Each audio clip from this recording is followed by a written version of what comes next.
Adventist Broadcasting Network, ABN. 안녕하십니까 성도 여러분. 드디어 오늘 안식의 초청 제 7번째 시간입니다. 오늘을 끝으로 이번 기간에 모든 말씀을 마치도록 하겠습니다. 지난해에 고난의 책 욥기에 대해서 마무리하면서 끝났죠. 욥기는 고난의 책이라고 볼 수 있습니다. 그래서 이 성경에 보면은 사실 기쁜 얘기보다는 슬픈 얘기들이 많이 있습니다. 그 슬픔 가운데 어떤 희망의 기별이 전해지는 것이죠. 우리가 예수님의 구원이 어마어마한 영광으로 묘사되지만 사실 선악간의 대쟁투는 상처뿐인 영광인 전쟁이 되겠습니다. 한마디로 하면은 일어나지 않았으면 좋았을 전쟁이라는 것이죠. 이 전쟁의 속성은 하와가 낳은 두 아들을 통해서 볼 수 있습니다. 가인이 아벨을 죽였지만 사실은 하와나 아담 입장에서 봤을 때는 그 싸움은 일어나지 않으니만 못한 싸움인 것이죠. 큰아들은 영생을 잃었고 작은아들은 이 땅의 생명을 잃어버렸습니다. 선악간의 대쟁투는 어차피 하나님이 창조하신 피조물과의 전쟁이기 때문에 결국은 뭐가 사라졌건 뭐가 있어졌건 간에 하나님께서 만든 이 우주에서 벌어지지 말았으면 하는 전쟁이 일어난 것이기 때문에 결국에는 우리가 마지막에 승리의 장면이 온다고 할지라도 눈물바다가 되는 것이겠죠. 사실은 구원받은 사람조차도 멸관을 집어던지면서 자기의 죄 때문에 생긴 예수님의 상처를 바라보면서 무릎을 꿇는다는 그런 얘기도 예언의 신에 있는 것입니다. 지난번에도 말씀드렸지만은 욥이 고난당하는 장면이 사실은 우리에게는 남의 이야기라 그렇게 마음에 와닿지 않을 수가 있죠. 지난번에도 말씀드렸지만 칼기 폭발해서 300명 죽는 것보다 내 손가락 잘라지는 아픔이 더 큰 것입니다. 왜냐하면 인식이라고 하는 것이 300명의 죽음은 못 느끼지만 손가락 잘라지는 고통은 제가 바로 느끼기 때문에 그런 것이죠. 그런데 욥의 고통이 내 고통이 되려고 하면 욥기를 읽으면서 이 욥의 입장이 나의 입장이랑 같구나 그런 생각을 하면 되는 것입니다. 우리가 어렸을 때 순수하게 태어나서 어린아이처럼 잘 사는 게 아니라 날 때부터 안 믿는 부모한테 태어날 수도 있고 또 자라면서 나쁜 친구도 만날 수도 있고 내가 인식을 올바로 가지기 전까지 너무나 나쁜 일을 겪으면서 자라기 때문에 훌륭한 사람이 되기가 어려운 것이죠. 그리고 우리는 모든 사람은 날 때부터 아담의 죄악의 씨앗을 가지고 태어납니다. 이것을 내가 선택한 것이 아니고 하나님이 선택해서 난 것이기 때문에 우리는 불평불만할 수 있는 것이에요. 왜 우리는 사단하고 한 번 싸워보지도 못하고 선악과를 먹게 됐습니까? 왜 우리는 죄악된 인생으로 태어나서 이 죄와 싸워야 됩니까? 이런 불평불만을 할 수 있는 것입니다. 욥이 그런 불만을 하는 것입니다. 욥이 대답하여 가로되 23장 1절에서 9절에 보면 내가 오늘도 혹독히 원망하니 받는 재앙이 탄식보다 중함이니라. 내가 어찌하면 하나님 발견할 곳을 알고 하나님을 찾는 것입니다. 그리하면 그 보좌 앞에 나아가서 그 앞에서 호소하며 변백할 말을 입에 채우고 아까 제가 말씀드린 말을 하겠죠. 하나님을 만나면 호소한다 이겁니다. 왜 나는 하나님을 섬기고 사는데 왜 이렇게 온몸에 가죽이 다 썩어 들어가고 막 이렇게 기왓장으로 긁게 만들었느냐? 왜 내 형제들도 다 떠나고 가족도 다 떠났느냐? 내가 그동안 하나님의 이름으로 예배드린 게 다 뭐가 되느냐? 그렇게 당신을 섬겼는데 왜 나를 이렇게 저주받은 사람처럼 만들어놔가지고 저 불황아 같은 사람들한테 이렇게 조롱받고 살게 하느냐? 이런 말을 하고 싶은 것이죠. 내가 하나님한테 찾아가서 근데 욥이 참 신앙인이라고 하는 건 그렇게 하나님이 충성스러운 자기를 이렇게 만들었을 때 하나님을 저주하고 떠나야 되는데 여전히 하나님하고 이야기를 하고 있다는 것이죠. 사단이 봤을 땐 정말 미칠 노릇일지도 모르겠습니다.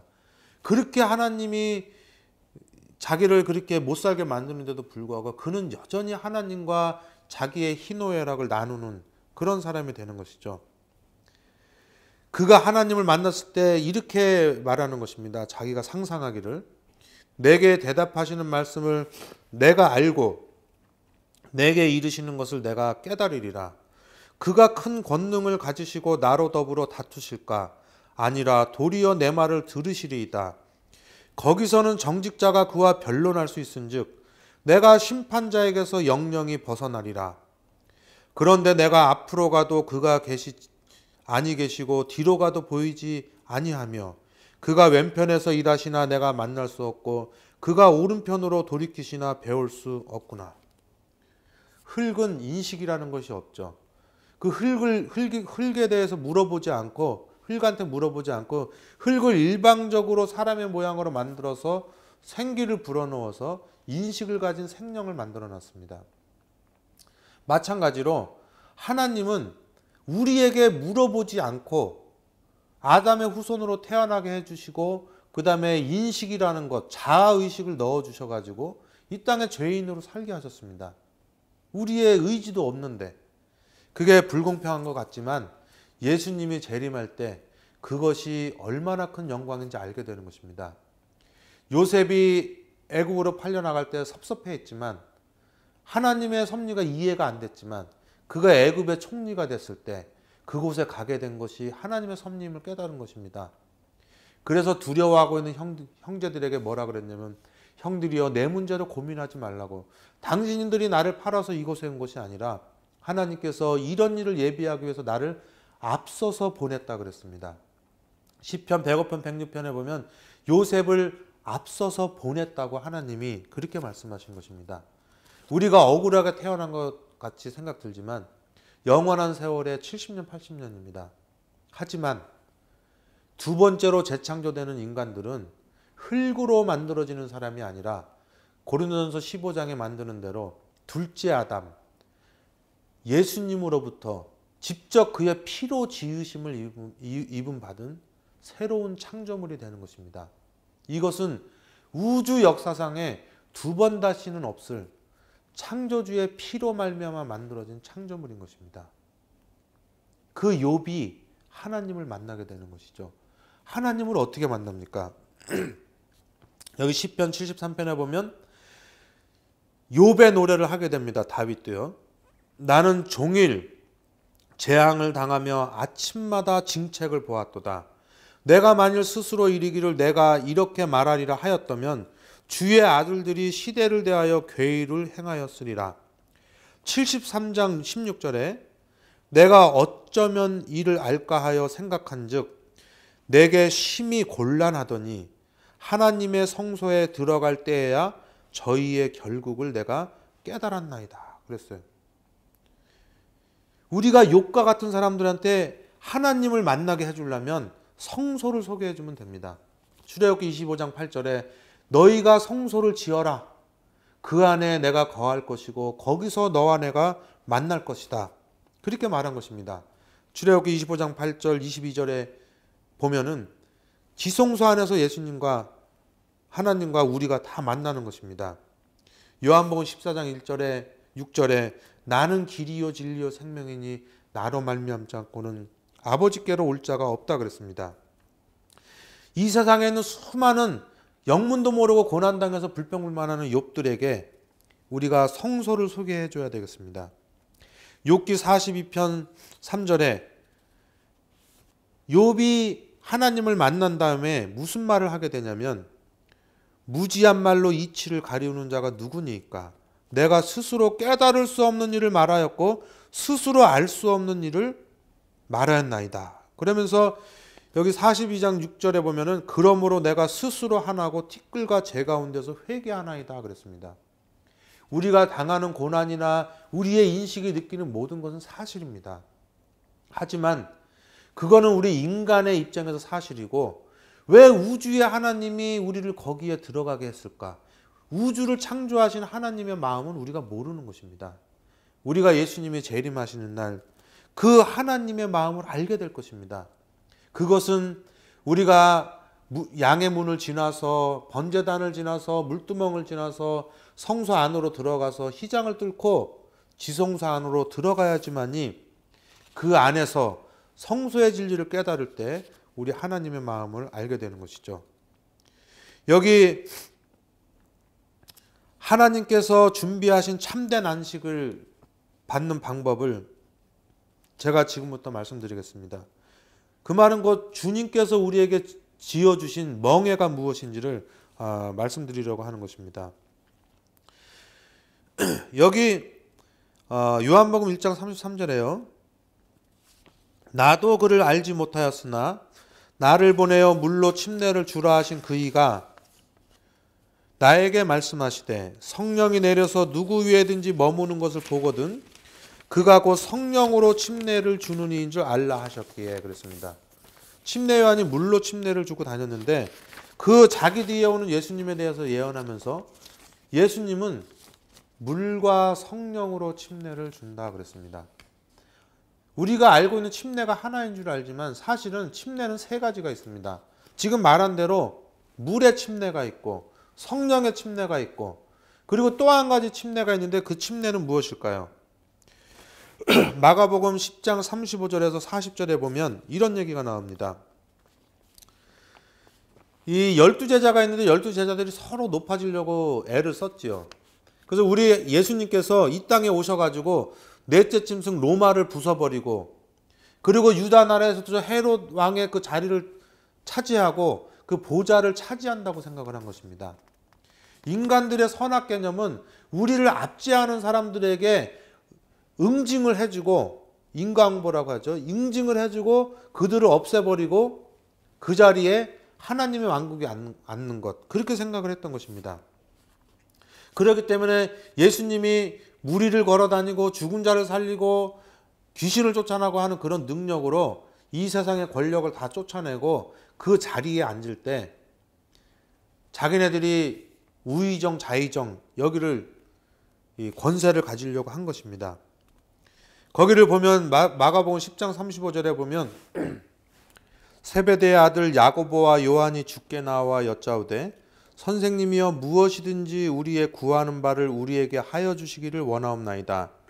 이르시되 너희에게 무엇을 하여 주기를 원하느냐 여짜오되 주의 영광 중에서 우리를 하나는 주의 우편에 하나는 좌편에 앉게 하여 주옵소서. 예수께서 가라사대 너희의 구하는 것을 너희가 알지 못하는도다. 너희가 나의 마시는 잔을 마시며 나의 받는 침례를 받을 수 있느냐. 저희가 말하되 할 수 있나이다. 예수께서 이르시되 너희가 나의 마시는 잔을 마시며 나의 받는 침례를 받으려니와 내 좌우편에 앉는 것은 나의 줄 것이 아니라 누구를 위하여 예비되었든지 그들이 얻을 것이니라. 예, 그 성소에는 이 피가 있고 어린 양이 흘린 피가 있고 그 다음에 물두멍에 물이 있고 또 소멸하는 불이 있습니다. 이 세 가지가 합쳐서 정결케 하는 일을 하게 되는 것이죠. 자, 그래서 침례에도 세 가지가 있는 것입니다. 물의 침례가 있고 그 다음에 성령의 침례가 있고 그 다음에 피의 침례가 있는 것입니다. 여기 피의 침례에 대해서 각시대전투 630페이지 31페이지에 나옵니다. 사람들이 만일 하늘의 사물을 볼 수 있다면 그들은 능력 있는 천사의 무리가 그리스도의 인내의 말씀을 지켜온 사람들을 둘러진치고 있는 것을 보게 될 것이다. 천사들은 부드러운 동정심으로 그들의 고통을 바라보고 그들의 기도를 들었다. 그들은 사람들을 위험에서 구해내라는 사령관의 명령이 내리기를 기다리고 있다. 그러나 그들은 조금 더 기다려야 한다. 하나님의 백성들은 쓴 잔을 마시고 피의 침례를 받아야 한다. 이 피의 침례라고 하는 것은 아무나 받을 수 있는 게 아닙니다. 그래서 예수님이 십자가 달 때 제자들이 도망간 거는 제자들이 무서워서 도망간 것도 있지만 실질적으로는 그것이 하나님의 뜻입니다. 그때 만약에 제자들이 죽었다면 그건 피의 침례가 아니고 그거는 자연사가 되는 것입니다. 하나님은 우리 보고 목숨을 바치라는 것이 아니라 우리는 생자 필멸, 모든 사람은 다 죽습니다. 죽는 사람을 죽으라고 한다는 게 이상하지 않습니까? 예, 죽는 사람을 죽으라고 하는 것이 이상한 일이 아니죠. 우리 모두는 죽는데 하나님께서는 그 죽어가고 있는 사람의 인생의 방향을 바꾸는 것입니다. 교통사고 나서 죽고 그리고 뭐 불이 나서 죽고 그리고 암에 걸려서 죽고 뭐 여러 가지 늙어서 죽고 죽는 이 인생인데 그렇게 자연사해버릴 인간의 삶을 물과 성령을 통해서 어떤 변화된 인생의 방향을 바꿔준 다음에 그 다음에 모든 사람이 죽는 길로 가는 것입니다. 그걸 피해 침례라고 합니다. 이거를 구체적으로 말씀드리면 인간이 범죄함으로 말미암아서 하나님의 자녀에서 마귀의 자녀가 됐죠. 그 마귀의 자녀가 된 사람들이 하나님의 자녀로 바뀌는 예식이 물의 침례가 되겠습니다.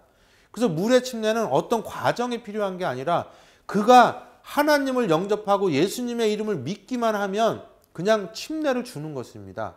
마치 어린아이가 출생하는 것과 마찬가지죠. 예. 그리고 그 침례를 받은 사람이 성령 하나님으로 말미암아 그의 마음 가운데 있는 죄된 유전이 성령 하나님으로 말미암아 다 새로 아담과 하와가 범죄하기 전처럼 변화시켜 주는 것이 성령의 침례가 되겠습니다. 그래서 만약에 어떤 사람을 완전히 변화시켜서 물의 침례를 준다고 하면 그거는 전혀 하나님의 뜻이 아닌 아주 무서운 기독교의 변질된 교리가 되겠습니다. 베드로전서 3장 21절에 나온 대로 죄 가운데 있는 사람이 비록 내가 스데반을 죽이고 하나님의 백성을 죽이러 가고 있지만 그가 예수님을 발견하고 내 인생을 돌이키고 싶다. 그래서 마치 도자기를 빚는 그 장인의 손에 찰흙이 뛰어오는 것처럼 뛰어오는 예식, 그게 물의 침례인 것입니다. 물의 침례를 받았지만 여전히 사단의 품성을 가지고 있는 자기의 품성을 변화시키기 위해서 악령으로부터 벗어나 성령의 영향을 받아가지고 내 품성이 하늘을 닮아가는 것, 그게 성령의 침례라고 하는 것입니다. 그래가지고 그렇게 성령의 사람이 된 사람이 누군가를 위해서 봉사할 때, 선교를 나갈 때, 혹은 복음을 전하다 죽었을 때 그거를 순교라고 하고 그거를 피의 침례라고 하는 것입니다. 물과 성령으로 거듭난 사람이 있습니다. 그 사람이 스데반입니다. 그가 피의 침례를 받음으로 하늘의 안식에 들어가는 장면을 보겠습니다. 사도행전 6장 15절 보면은 공회 중에 앉은 사람들이 다 스데반을 주목하여 보니 그 얼굴이 천사의 얼굴과 같더라 그랬습니다. 스데반이 사도행전 7장 55절에 보면은요, 60절까지 스데반이 성령이 충만하여 하늘을 우러러 주목하여 하나님의 영광과 및 예수께서 하나님 우편에 서신 것을 보고, 이것이 바로 니고데모에게 말했던 네가 물과 성령으로 거듭나지 아니하면 하늘나라를 볼 수 없을 것이다. 완전히 예수 그리스도의 형상이 재현된 스데반이 하늘이 열리고 하나님이 그 어린 양의 모습을 보는 것입니다. 지금 돌에 맞아 죽게 되는 그 현 상황에서 스데반의 인식 속에서는 자기가 비참하게 죽는 현상이 인식이 되는 것이 아니라 마치 그 엘리사와 그의 사환이 아람 군대 앞에서 어마어마한 하나님의 군사를 본 것처럼 하늘의 존재들을 바라보고 영광과 기쁨이 충만한 가운데 있었던 것입니다. 그가 말하되 보라 하늘이 열리고 인자가 하나님 우편에 서신 것을 보노라 한데 저희가 큰 소리를 지르며 귀를 막고 일심으로 그에게 달려들어 성 밖에 내치고 돌로 칠세 증인들이 옷을 벗어 사울이라 하는 청년의 발 앞에 두니라. 저희가 돌로 스데반을 치니 스데반이 부르짖어 가로되 내 주 예수여 내 영혼을 받으시옵소서 하고 무릎을 꿇고 크게 불러 가로되 주여 이 죄를 저들에게 돌리지 마옵소서. 이 말을 하고 자니라. 그날이 무슨 날인지 모르지만 AD 34년 어느 날 스데반은 돌에 맞고 안식한 겁니다. 여러분, 참으로 쉰다고 하는 것은 뭘까요? 이 쉰다고 하는 것도 상대적인 개념입니다. 내가 지금 서 있는 게 힘들어서 앉아 있으면 그건 쉬는 것이죠. 너무 오래 앉아서 힘들면 그건 쉬는 게 아니라 일하고 있는 것입니다. 그래서 일어나서 다리를 펴면 그 핀 게 또 쉰 것입니다. 그래서 우리가 운동 경기장에 가면 중간중간에 사람들이 일어서는 걸 봅니다. 왜냐하면 앉아 있는 게 힘들어서 쓴 것이고 또 쓴 게 힘들어서 앉아 있는 것입니다.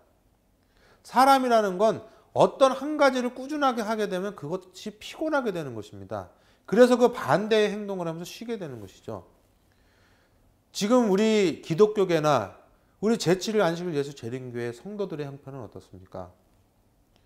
너무 오랫동안 우리는 우리의 마음밭을 갈지 않고 쉬었습니다. 교회에 시계추 마냥 다녔습니다. 전도 안 한 지 너무 오래됐습니다. 말씀을 안 전한 지 너무 오래됐습니다.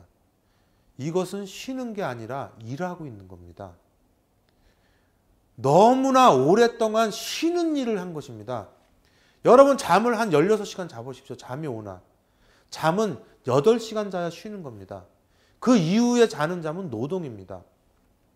깨어있는 거는 하루에 3분의 2를 깨어 있어야 그게 쉬는 겁니다.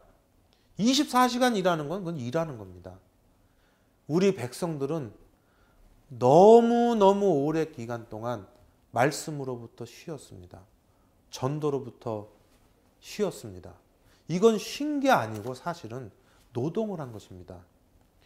그래서 여러분들은 이마트를 갈 때, 물건 사러 갈 때, 식당에 갈 때 그렇게 활기차게 가고 드라마 볼 때 그렇게 활기차게 보면서 교회 올 때는 무거운 발걸음으로 오게 되는 것입니다. 우리는 11시부터 12시를 안식일을 지켰다고 생각하는 사람들도 많이 있습니다. 예배 끝나기가 무섭게 집에 갑니다. 교회 오는 게 힘들기 때문에 그렇습니다. 우리는 쉬는 일을 너무 오래 해서 그게 우리에게 일이 된 사람인 것입니다. 여러분, 스데반처럼 말씀을 연구하고 성령을 받으시기 바랍니다. 물의 침례를 받으셨으니 성령의 침례를 받아서 희생하는 나라로 한번 가보시기 바랍니다. 부모님은 지금 우리 누님이 애가 있는데 지금 이 퇴행성 병을 앓다가 재작년에 죽었습니다. 그 아이가 근육마비가 되기 때문에 180이 넘고 80kg이 넘는 애를 그 연약한 몸으로 길렀습니다. 하지만 그 아이가 2년 전에 세상을 떠나고 난 후 우리 누나는 그때부터 쉼이 없었습니다.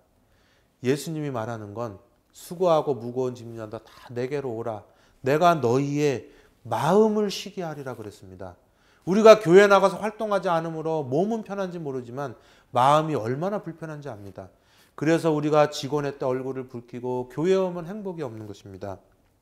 스데반의 마음으로 성령의 마음으로 하나님의 사업에 다시 열정을 가져주시기 바랍니다. 그것이 우리가 가질 수 있게 되는 참된 쉼이 되는 것입니다. 여러분, 아담과 하와가 창조될 때는 문서가 없었죠. 왜 문서가 없을까요? 학자들의 말로는 IQ가 한 2000 정도 됐다고 합니다. 동물들의 모든 이름을 다 외워야 되면 그 외워야 되는 지능을 가지려면 그 정도 된다고 합니다. 눈의 시력도 한 20쯤 됐는지 모르겠어요. 현미경적인 눈을 가지고 정말 망원경적인 눈을 가지고 어마어마한 생명력으로 지금보다 큰 키에 훨씬 더 많은 몸무게로 살아갈 수 있었을 것입니다. 실제로 어떤 자폐증 청년이 하나 있는데 헬리콥터를 타고 뉴욕 시내를 다 보여준 다음에 1시간 동안 보여준 다음에 그거를 다 그리게 한 것입니다. 첫째, 그거를 다 외운 게 얼마나 신기한 일인지 모릅니다. 그리고 외운 것을 뇌가 손가락에 지시를 내려가지고 그걸 똑같이 기억해서 기억 있게 그려내는 것입니다. 저는 그거를 믿습니다. 예수님이 재림하는 날 지금 우리가 이거 제 몸보다 2배나 더 커지고 몸무게도 10배나 더 커지고 아름다운 형상이 회복되고 우리의 지력과 지혜와 모든 것이 회복됐을 때 지금 우리가 죄악된 몸과 마음으로 희미하게 보는 우리 하나님의 영광을 그때는 완전하게 보게 될 거라고 믿습니다. 지금 희미하게 하는 예수님의 사랑, 희미하게 하는 부모님의 사랑, 이 세상에 존재하는 알 수 없는 신묘막측한 수많은 것들이 그때 다 회복될 거라고 믿습니다. 사랑하는 성도 여러분, 우리 예수님을 믿게 된 것이 얼마나 다행입니까? 이 고생과 수고로 끝날 수밖에 없는 이 허망한 인생이 예수님으로 말미암아 영원토록 안식을 누리고 행복을 누릴 수 있게 되었습니다. 사랑하는 성도 여러분들 모두 그 하늘나라, 그 하늘 생명강가에 모여서 스트레스가 없는, 아픔이 없는, 고통이 없는, 궁극적으로 사망이 없는 그곳에서 영원히 사랑을 나누며 살게 되기를 간절히 바라면서 말씀을 마칩니다.